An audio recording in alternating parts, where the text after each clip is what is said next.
안녕하세요. 춤을 추는, 그리고 사람도 가르치고 음악도 좋아하고 여러 가지를 다 하고 있는 최종환입니다. 어릴 때는 뭐 이렇게 친척들 모이면 그 앞에서 이렇게 춤추고 재롱 부리잖아요. 그러면서 이제 사촌 동생들하고 막 퍼포먼스, 뭐 소방차 막 이런 사람들 따라서 막 보여드리고 재롱 부리다가 어 10살 때 이모 집에 놀러 갔어요. 큰 이모네. 네, 큰 이모네 갔는데 저보다 8살 많은 형이 브레이크 댄서였어요. 고등학생이었는데 거울 있잖아요. 거기서 이렇게 웨이브를 이렇게 하는 거예요, 형이.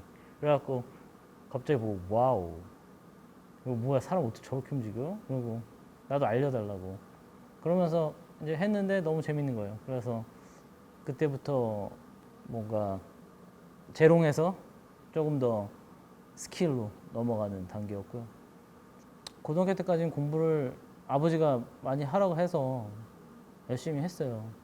근데 고3 때 막 고민을 정말 많이 했어요. 많이 고민을 하다가 뭐 성적도 나쁜 편은 아니었는데 그냥 일반적인 걸 가면 내가 행복할까 이렇게 생각하다가 그냥 제일 자신 있는 게 춤이라고 생각을 해서 그럼 이제 춤 쪽으로 가야지 하고, 그때는 이렇게 춤을 배울 수 있는 댄스 아카데미나 학원도 없고 학교도 없고 전공 서적도 없고 지금까지 유튜브 같은 것도 없고, 그나마 이제 미국 채널에 나온 VHS 하나 보고 연습하다가 방송 이제 가수들하고 하는 그 백업들, 댄서들의 무용단 같은 데 찾아가서 거기서 이제 같이 좀 전문적으로 배울 수 있는 데가 그게 굉장히 한정적이어서 그런 데 가서 춤을 좀 배우면서 직업을 해야겠다기보다 춤을 좀 더 심도 있게 추고 싶다는 생각에 배우러 갔다가 점점 빠지게 됐죠. 그래서 계속 병행을 했어요. 그렇게 하다가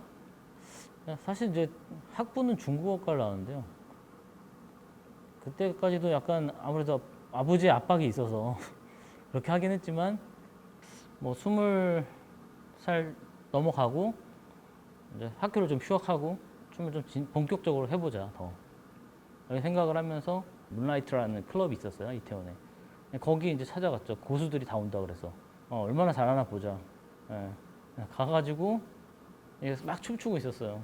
그 안으로 뛰쳐 들어갔어요. 뛰쳐 들어가가지고 막 춤을 췄어요. 이게 뭔데 갑자기 나타나고 거기 이렇게 하냐. 그래서 처음에 엄청 싫어했었어요, 저를. 근데 계속 도전했어요, 그냥 가서. 그러다 보니까 나중에 그 사람들도 좀 인정하고, 그때 당시에 이제 SNS는 없었지만 천리안, 하이텔 막 이런 게 있었어요. 거기에 이제 제 이름이 뭐 언급이 되더라고요. 자연스럽게 이제 인기가 나름 인지도가 생기고, 예. 그러다가 이제 1999년에 세계 대회가 열리는데 거기에 이제 한국 대표로 나가고, 그리고 1999년에 99년에 굉장히 스트릿 댄스에서 노가 많았어요. 스트릿 잼이라는 행사가 있는데 한국의 이제 최초의 방송도 아닌 클래식도 아닌 언더그라운드, 약간 그런 사람들이 모일 수 있는 장이 열렸고, 그런 컴페티션 같은 데서 이제 막 뭐 초청되고, 그때 또 그때 당시에 한국 최초의, 요새 댄스학원 많잖아요, 길 다니면. 근데 최초로 댄스학원, 저희 쪽 무용학원 말고 그런 학원이 대학로에 생겼어요. 대학로 힙합 댄스 스쿨이라고. 거기서 강사로 불러주셔서 또 제 춤을 알려드리고, 그냥 저는 그때는 단순했던 것 같아요. 이게 너무 좋았고 그냥 그 일을 계속 하다 보니까 제가 잘할 수 있는 걸 하다 보니까 여기서 저를 봐주는 사람들이 생겼고, 97년에 이제 대학교 친구가 VHS 그 비디오 테이프를 줬는데 거기에 이제 그 Alive TV라는 미국의 힙합 다큐멘터리. 그래서 전 세계 힙합이란 힙합 댄스의 컬처를 처음에 만드신 이노베이터들이 거기에 나와요. 97년쯤에 충격을 받았어요. 되게 와, 춤을 어떻게 저렇게 출 수 있지? 그래서 그때 당시에 머리 드레드 레게 있죠. 레게 그 사람들 따라서 하고, 길 가면 사람들이 쟤 뭐야 막 이렇게 쳐다보고, 정말 자유롭게 살았어요. 한 25살까지 그 작은 씬이지만 뭐 나름대로 잘 살아가고 이렇게 살다가 그냥 갑자기 그 사이클이 좀 지칠 때가 있더라고요. 그래갖고 한국이 별로 이렇게 뭔가 되게 뭔가 박스가 있어서 그래서 중국에 이제 유학 갔다가 전공 때문에 갔다가 외국을 처음 경험하고 사고 방식이 한국적이지 않고 다른 방식으로 보는 걸 봤어요. 이제 그 다음 연도에 2004년인가 한국은 좀 사실 그 당시에는 방송 무용단이 거의 그래도 많이 배울 수 있는 곳들이었는데 좀 제 생각에는 그게 좀 제가 할 수 있는 하고 싶은 춤하고는 조금 또 달랐어요. 그때 당시에 느낄 때. 그래서 미국으로 가가지고 이제 무작정 찾아가서 라스베가스죠. 라스베가스 살고 계신 스키트 레빗, 파핑 피트 선생님들 가서 홈스테이 했어요. 집에 같이 살면서 같이 그 자기 집 방 하나 줘서 거기서 살면서 같이 춤 배우고 같이 햄버거 먹고 또 춤추고 햄버거 먹고 2주 동안 햄버거만 먹었거든요. 진짜 그때는 한국 음식을 정말 그리워했어요. 네. 그분들은 이제 일렉트릭 부갈루스라고 팝핑이죠.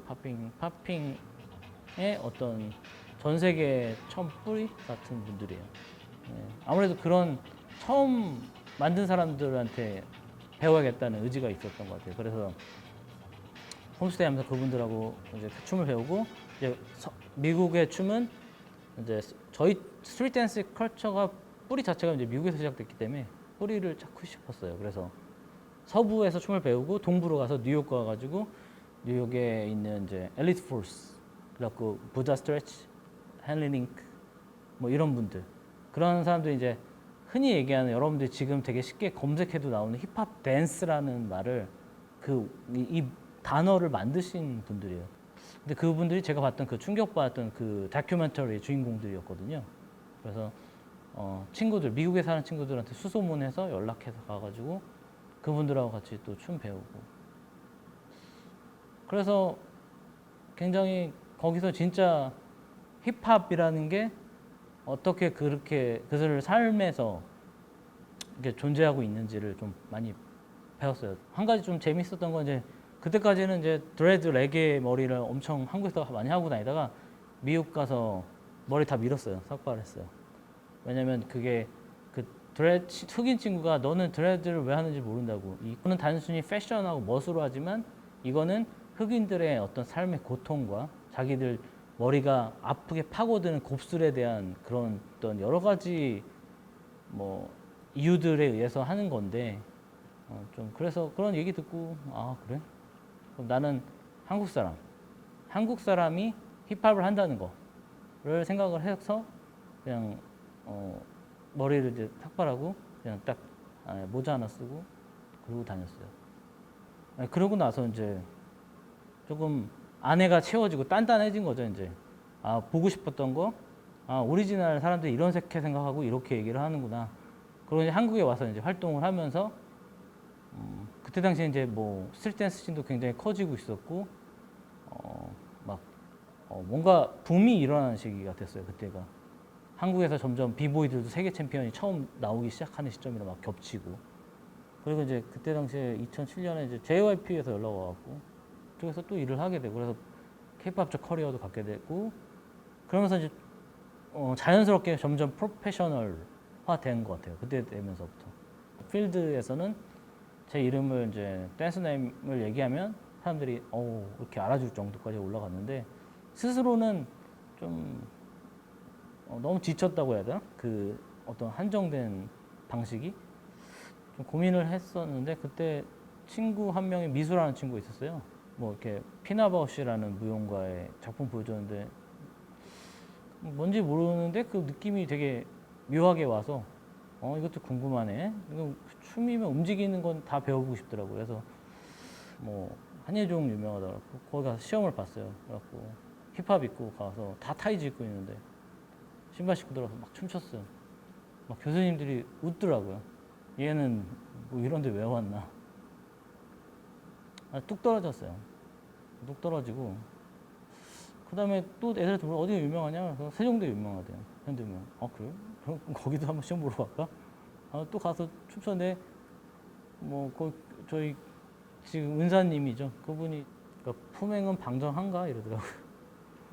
제가 네, 저 열심히 한다고 괜찮은 사람이에요. 이렇게 얘기하고 뽑아주시면 열심히 할게요. 이렇게 해갖고 와서 타이즈 입고 막 이거 하고 막 춤에 대한 호기심에 시작했지만 이제 공부를 좀 집중해서 박사때 논문 같은 걸 쓰기 위해서 이제 생각이 변화되더라고요. 굉장히 직관적이고 그런 사람에서 뭔가 이렇게 체계된 에듀케이션을 받다 보니까 논리적인 사고를 하게 되더라고요. 흔히 얘기하는 제가 생각했던 막 떠돌아다니는 것들을 모아서 이렇게 정리하는 그런 방법을 배우게 된 것 같아요. 스트리트 댄스는 그 정리가 너무 안 돼 있어요. 정말 너무 20살 때 길에서 버스킹, 지금 얘기하면 스트리트 댄스를 했어요. 네, 음악 나오니까 춤췄죠, 그냥. 그렇게 막 그 명동 상가에 음악 흘러 나오는데 맞춰서 그냥 길 가다 미친 사람처럼 춤을 췄어요, 그냥. 그러니까 경찰에 잡혀갔어요. 무슨 풍기물란 이런 건가? 상인들이 신고를 했는데 사람들이 너무 많이 몰렸거든요, 막. 주변의 친구들도 그렇고 제가 가는 길에 대한 굉장히 부정적인 시선이 많았어요, 원래. 너무 많이 그걸 받다 보니까 이걸 좀 세상과 얘기를 해야 되는데 제가 막 너는 왜 그러냐 욕하면서 싸울 수도 없고 논리적인 방법으로 싸우는 거를 배우게 된 거예요. 그래서 한국의 힙합 댄스와 한국에 이제 제가 경험했던 문화 컬처 안에 있었던 사람의 관점과 그 주변에 있었던 사람들의 어떤 시각들, 그래서 힙합과 케이팝을 같이 연결하고 어떻게 이게 발전해 왔는지, 약간 이들의 이야기들이 어떤 의미를 가지는지를 이제 다른 학문들에 있는 자료들을 여기다 이거는 이런 의미, 어떤 이런 가치를 가진다 해서 예술적 가치, 사회적 가치, 이건 어떤 가치에서 이거 논할 수 있다 이런 얘기죠. 그래서 그런 것들을 좀 분석해가지고 논문화 시켰던 것 같아요. 예, 스트리트 댄스라는 건 아직도 계속 발전하고 변화 중이에요. 그 안에 있는 세부적인 카테고리들은 제가 2011년에 뉴욕에서 패널로 초청이 돼서 힙합 제너레이션 넥스트라는 그 포럼에 가서 이제 힙합 오리지널 제너레이션하고 같이 막 이야기를 했었어요. 그때 컨셉이 토픽이 이제 에이시안 힙합 댄서라는 걸로 이제 가서 이제 얘기를 했었는데 이제 거기서 굉장히 나온 이야기가 힙합은 미국 것이냐. 그런데 이제 그 부다 스트레치 선생님이 아니 우리 힙합이라는 컬처는 사실 굉장히 문화가 믹스된 거다. 우리가 하는 그 동작들은 그 무술에 나오는 동작이 업그레이드해서 윈드밀로 발전되기도 하고 그 다음에 마샬아츠처럼 날아다니는 기술들을 접목하기도 했다.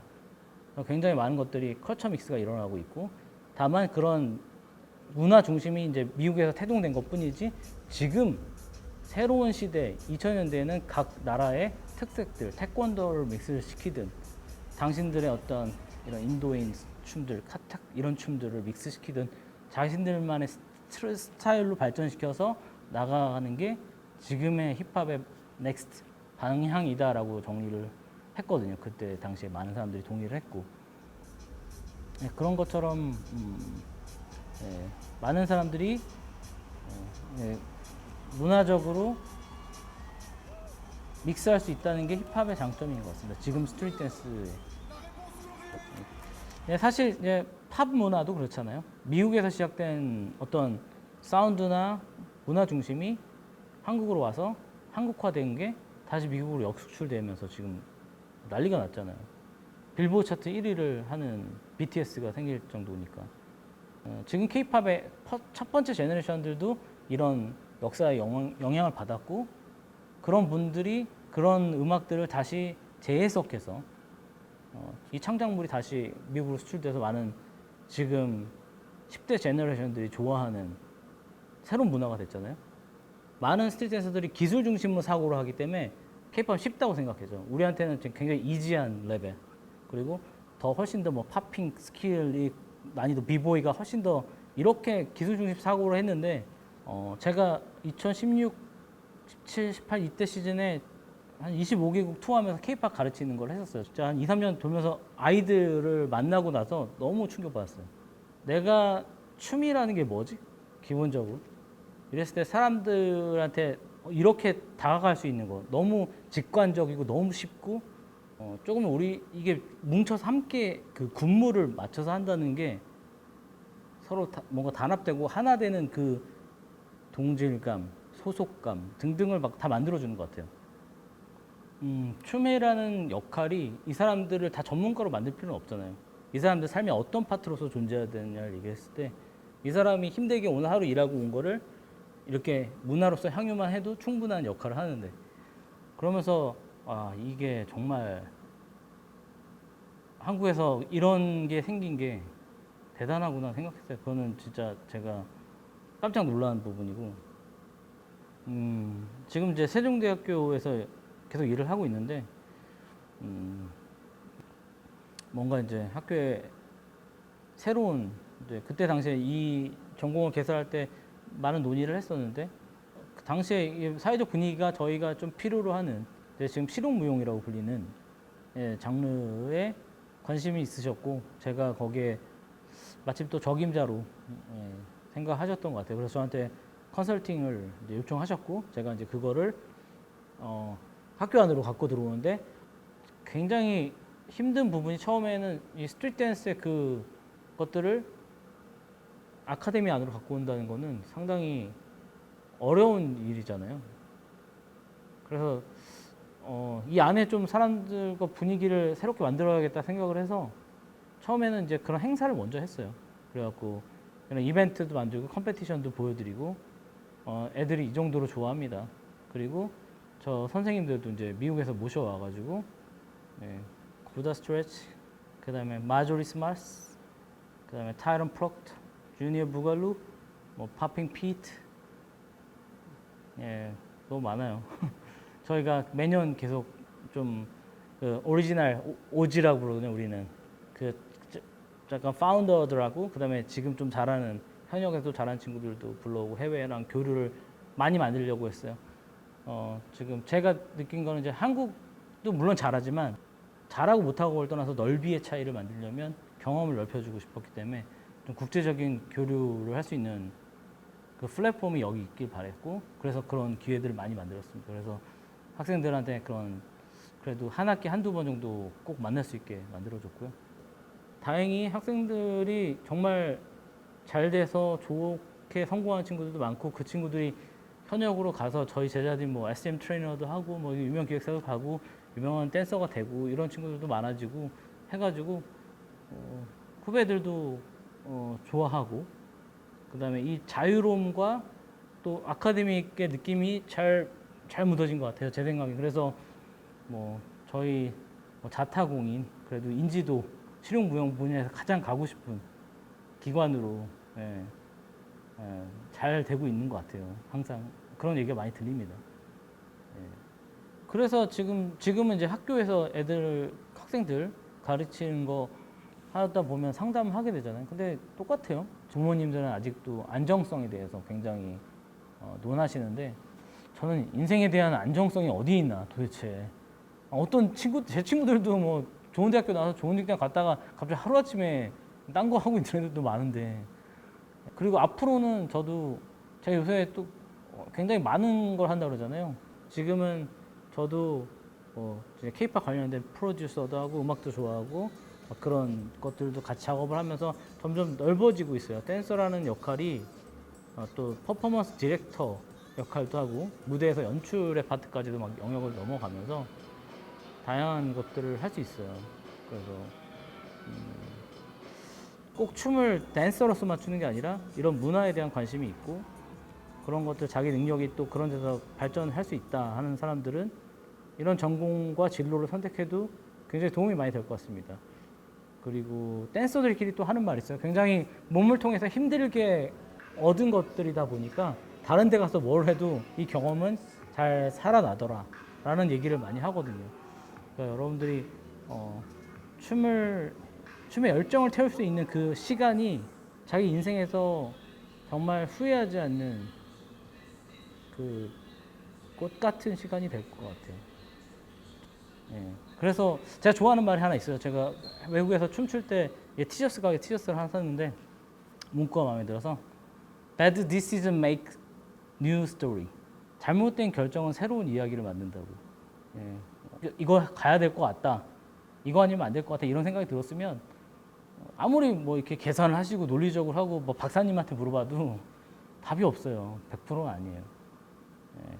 그런 것보다 좀 더 자기의 선택이 심지어 잘못됐더라도 새로운 이야기를 만들 수 있으니까 믿고 집중하는 게 오히려 훨씬 더 즐거운 삶이 되지 않을까.